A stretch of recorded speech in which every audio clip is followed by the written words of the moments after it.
Você aprendeu que trabalhar mais, se esforçar em silêncio e entregar resultados sólidos faria alguém perceber seu valor. Mas se isso fosse verdade, você já teria subido. A realidade é outra. O mundo não recompensa quem faz bem, recompensa quem é visto fazendo algo extraordinário. Enquanto você acredita na meritocracia, outros encenam poder, criam momentos, controlam a percepção e passam na sua frente sem pedir licença. Hoje, você vai entender por que quem faz espetáculo sobe mais rápido e como usar isso sem se humilhar. E se essa verdade já incomoda você agora, deixe um comentário. Isso significa que ela finalmente começou a funcionar. A meritocracia parece verdadeira porque ela acalma. Ela diz que o jogo é justo, que basta entregar mais, estudar mais, sacrificar mais. Essa ideia não nasce da realidade do poder, nasce da necessidade humana de acreditar que existe ordem no caos. A meritocracia não foi criada para promover os melhores. Ela foi criada para manter os ambiciosos ocupados, esperando reconhecimento enquanto o jogo real acontece em outro nível. Observe como essa crença funciona. Enquanto você se concentra em produzir, alguém mais atento se concentra em ser percebido. Enquanto você melhora silenciosamente, outro transforma pequenos feitos em grandes eventos. A meritocracia, como narrativa, convence pessoas competentes a aceitarem a invisibilidade como etapa necessária, quando na verdade ela é uma armadilha prolongada. E quanto mais inteligente você é, mais perigosa essa ilusão se torna. Porque você encontra justificativas racionais para a própria estagnação. Ainda não é a hora. Alguém vai notar. Resultados falam por si. Não falam. Nunca falaram. Quem fala é quem controla o enquadramento da realidade. É aqui que muitos se ressentem. Eles veem pessoas tecnicamente inferiores avançando e concluem que o mundo é injusto. Errado. O mundo é estratégico. E quem entende isso para de reclamar e começa a jogar. Se essa análise já explica situações que você viveu, reuniões ignoradas, entregas minimizadas, esforços absorvidos por outros, deixe um like agora. Não como aprovação emocional, mas como um gesto frio. Você reconhece o jogo e decide seguir adiante com os olhos abertos. O cérebro humano não foi feito para medir esforço. Ele foi feito para responder a estímulos claros, simples e visuais. Símbolos, narrativas e acontecimentos marcantes exigem menos energia mental do que análises profundas. É por isso que o espetáculo funciona. Ele entrega significado pronto. Ele diz ao observador, isso importa, sem exigir reflexão. Quando alguém apresenta um resultado seco, técnico, silencioso, o cérebro de quem observa precisa trabalhar para interpretar o valor daquilo. E, no mundo real, ninguém quer gastar energia decodificando competência alheia. Já o espetáculo resolve esse problema. Ele envolve o feito em contexto, emoção, timing e narrativa. Ele transforma o comum em memorável. É aqui que a ingenuidade custa caro. Muitos acreditam que mostrar demais é falta de classe, que chamar atenção é vulgar, que quem é bom não precisa provar nada. Isso não é maturidade estratégica, é desconhecimento psicológico. O cérebro não premia profundidade invisível. Ele premia aquilo que se impõe ao campo de visão. Observe como decisões são tomadas em ambientes profissionais. Não vence quem tem o melhor argumento, mas quem apresenta o argumento no momento certo, da forma certa, com o enquadramento certo. O espetáculo cria um atalho. Ele diz aos outros como se sentir antes mesmo de pensar. E sentimentos precedem decisões. Sempre. É por isso que pessoas medianas parecem maiores do que são, enquanto especialistas passam despercebidos. Não porque falte inteligência aos observadores, mas porque o espetáculo organiza a percepção deles. Se você ainda insiste em apenas entregar bem e esperar reconhecimento automático, você está lutando contra a biologia humana. E aqui vai um teste simples. Quantas vezes você já viu alguém ser elogiado por algo que você sabe que não foi tão impressionante assim? Se isso já aconteceu diante dos seus olhos, compartilhe este vídeo com alguém que ainda acredita que percepção é detalhe. Percepção decide quem sobe. O resto é justificativa tardia. Existe um momento em que a ingenuidade morre. Ele acontece quando você percebe que não foi superado por alguém melhor, mas ultrapassado por alguém mais visível. Jogadores medianos não sobem porque são gênios ocultos. Eles sobem porque entenderam cedo que competência sem encenação é capital parado. Eles transformam entregas comuns em marcos, participações normais em acontecimentos decisivos, presença básica em liderança simbólica. Observe como isso se repete. O profissional tecnicamente superior resolve o problema. O outro apresenta a solução. Um faz o trabalho pesado. O outro cria o momento. Na memória coletiva, não vence quem carregou o peso, mas quem controlou a narrativa. E isso não é exceção, é padrão. A indignação surge aqui, mas isso não é justo. Não é mesmo. E nunca foi. O erro não está em sentir raiva. O erro é permanecer nela. O ressentimento paralisa. A lucidez movimenta. Quem entende a dinâmica para de disputar no campo errado, para de competir por excelência invisível e começa a estruturar impacto percebido. Esse é o ponto em que muitos travam. Eles veem a injustiça, mas se recusam a aprender com ela, porque aprender exige abandonar a autoimagem de o bom que não foi reconhecido. Jogadores que sobem rápido não se consolam com mérito interno. Eles constroem mérito externo. Se você já assistiu alguém tecnicamente fraco assumir posições acima da sua, este capítulo não é ofensivo, é explicativo. Reconhecer isso dói, mas liberta. E se esse choque fez sentido, escreva nos comentários apenas uma palavra: percepção. Não para mim, para você. É o marco silencioso de quem parou de reclamar do jogo e decidiu entendê-lo. Criar espetáculos atraentes não é mentir, exagerar ou teatralizar a própria imagem de forma vazia. Isso é o que os amadores fazem, e pagam caro por isso. A essência da Lei 37 é outra. Ela trata de direcionar atenção. O espetáculo é uma ferramenta para enquadrar a realidade, não para inventá-la. Ele pega algo que já existe e decide como, quando e sob qual luz aquilo será visto. No jogo do poder, quem controla o enquadramento controla a interpretação. Um resultado apresentado como rotina é esquecido. O mesmo resultado apresentado como ponto de virada vira referência. A diferença não está no conteúdo, mas na forma. O espetáculo cria significado compartilhado. Ele diz aos outros: preste atenção agora. E a atenção é o ativo mais escasso de qualquer ambiente competitivo. Observe os que ascendem rápido. Eles não entregam tarefas, eles entregam momentos. Não resolvem problemas, eles lideram soluções. Não participam de projetos, eles marcam fases. Essa linguagem, esse timing e essa encenação não são acidentais. São estratégicas. Elas transformam ações normais em símbolos de competência, liderança e valor.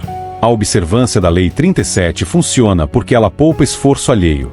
As pessoas não precisam avaliar profundamente o que você fez. Elas apenas sentem que aquilo foi importante. E no mundo real, decisões são tomadas com base nesse sentimento inicial. Depois, se racionaliza. Aqui está a virada mental. Quem domina o espetáculo não precisa ser o melhor da sala. Precisa ser o mais bem posicionado no instante certo. Se essa percepção muda a forma como você enxerga apresentações, reuniões ou entregas futuras, inscreva-se no canal agora. Não como apoio simbólico, mas como comprometimento silencioso com uma mudança estratégica. Você não vai mais entregar sem controlar o olhar que recair sobre o que você faz. Toda lei de poder cobra um preço quando mal aplicada. Na Lei 37, o erro fatal é confundir espetáculo com excesso. Quando a encenação ultrapassa a substância, ela deixa de amplificar valor e passa a revelar insegurança. O espetáculo mal calibrado chama atenção, mas não respeito. E no jogo do poder, atenção sem respeito é exposição perigosa. É aqui que muitos caem. Eles descobrem que visibilidade funciona e passam a exagerar. Falam demais. Aparecem em todos os lugares. Tentam transformar qualquer ação trivial em evento histórico. O efeito é imediato. O ambiente percebe a tentativa. E quando a tentativa é percebida, a magia morre. O espetáculo perde o véu. O poder exige economia. Quem realmente controla o jogo sabe quando aparecer e, principalmente, quando desaparecer. O excesso de espetáculo cria ruído, não impacto. Ele cansa, banaliza e, por fim, gera desconfiança. Pessoas começam a observar não o que você entrega, mas o quanto você precisa se promover. E essa inversão é destrutiva. A transgressão da Lei 37 não derruba de uma vez. Ela corrói aos poucos. Primeiro vem o rótulo de exagerado. Depois, de oportunista. Por fim, de alguém que precisa ser vigiado. Nada disso é declarado em voz alta. O poder nunca avisa. Ele apenas se retrai. Convites diminuem. Espaços fecham. Se você pretende usar o espetáculo, use com cálculo frio. Deixe que os outros sintam que algo foi importante, sem perceber o esforço por trás disso. E se este alerta evitou que você cometa um erro irreversível no futuro, Compartilhe este vídeo com alguém que confunde visibilidade com barulho. Isso não é gentileza. É estratégia preventiva. Criar espetáculos no mundo real não exige palco, cargo alto ou carisma artificial. Exige leitura fria do ambiente e domínio do timing. O erro mais comum é achar que espetáculo é algo grande demais para a rotina profissional. Não é. O verdadeiro poder da Lei 37 está nos microeventos, ações pequenas, mas organizadas para parecerem marcos. Começa pelo momento. Quem entende o jogo não entrega no silêncio. Escolhe quando expor. Uma solução apresentada sozinha vira tarefa cumprida. A mesma solução apresentada no momento em que todos sentem pressão vira liderança. Não é o que você faz. É quando você mostra. Timing transforma competência em autoridade.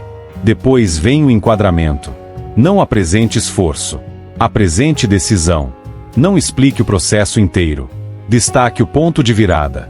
Pessoas não se lembram do caminho, apenas do antes e do depois. O espetáculo nasce dessa diferença clara. Antes havia um problema. Depois, não há mais. Quem ocupa esse depois ganha espaço simbólico. Reuniões são territórios férteis.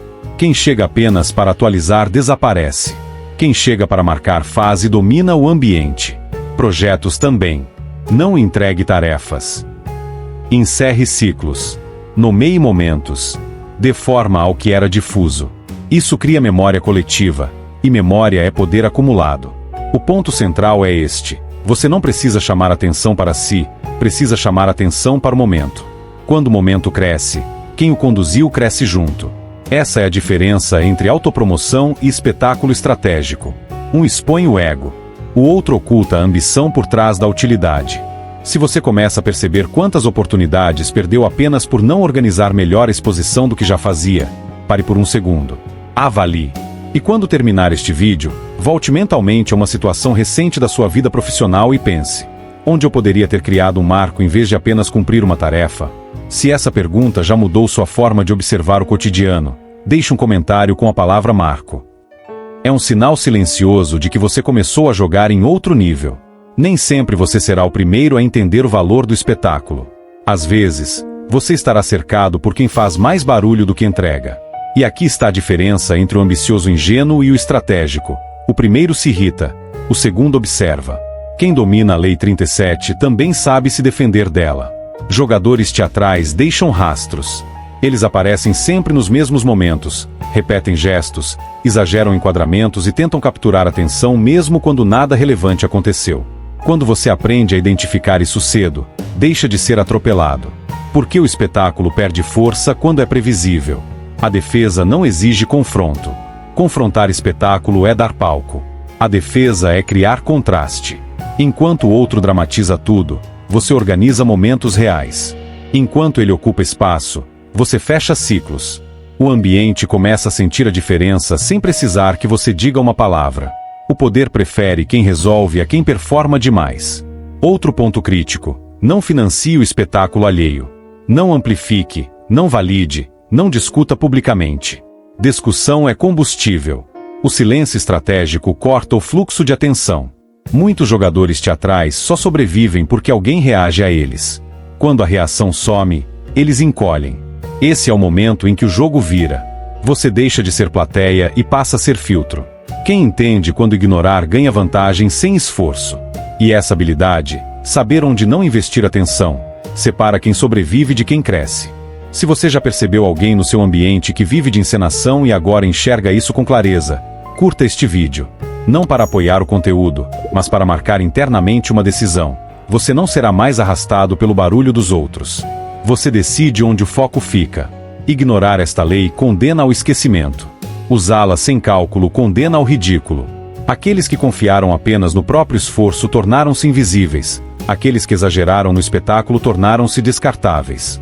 O destino é o mesmo: estagnação silenciosa ou queda pública. No jogo real, não sobrevive quem trabalha mais nem quem grita mais. Sobrevive quem controla a percepção no instante exato. Esta é a consequência brutal da lei. Ela não perdoa inocência nem vaidade. Agora, se realmente compreendeste o poder desta lei, responde-me isto. Poucos veem além das aparências. Serás um deles. Num salão de sombras, coroas mudam de cabeça sem que ninguém veja a troca. Um gesto decide, Um silêncio pesa, um olhar fixa o destino. O poder não anuncia sua chegada. Ele cria um momento e deixa que os outros se convençam. Dize-me, o que eleva alguém sem torná-lo alvo? Pista verdadeira, não está no volume, mas no enquadramento, não no esforço, mas no timing. Pista falsa, brilhar constantemente garante respeito. A resposta não é mostrar tudo, é marcar um antes e um depois. Não ocupar o palco, criar o momento. O espetáculo vence quando aponta o olhar alheio para onde você decide. Há quem carregue a tocha. Há quem acenda o incêndio. Um ilumina, o outro transforma. Se chegaste até aqui, o teste é simples e implacável. Qual é o momento que você vai criar esta semana? E por quê? Escreva sua resposta nos comentários, e veremos quem realmente compreendeu o poder por trás desta lei. Poucos ousam responder, e menos ainda acertam. Serás um deles.